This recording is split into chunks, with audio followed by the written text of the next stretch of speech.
לא רק להשמיד את ישראל, הם הכינו הרי טילים להשמיד את כל אזור המפרץ, ואני שואל אותך או את השר בן גביר, מי שירצה לענות ראשון, למה אנחנו לא משתמשים בפצצת ניוטרון, זה נקרא?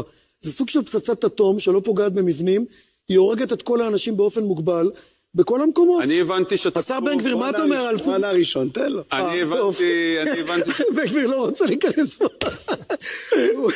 תשמע, אחרי מה שקרה עם השר אליהו, אז בן גביר לא מבין מזה, מימין עקף אותו פתאום. הוא לא מבין מה הולך פה. הוא לא תהיה על האטום. הוא לא מבין מה הולך פה, מה קורה פה, כן. אגב, זה יכול לחסוך הרבה חיים של בני אדם. לא משתמש במושג אטום, אבל אני ראיתי... ניוטרון, זה נקרא פצצת ניוטרון. יש בסופש האחרון דיווחים על כך שישראל תקפה עיר טילים בסביבת מיצר הורמוז. נכון, והיה בום מטורף. נכון, זה מה שאני יודע, זה מה ש... רגע. והיא תקפה את זה בצורה בנשק לא קונבנציונלי? לא אמרתי את זה. ומה פתאום? לא נראה לי. זה לא הסטייל של ישראל, תשמור על הכבוד שלה.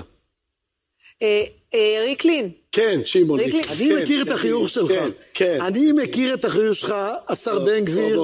מאוד יפה, הרבה שנים. אתה מסתיר פה משהו. לא, ברצינות. אני חבר קבינט מצומצם. נכון. האחריות עליי פי מיליון.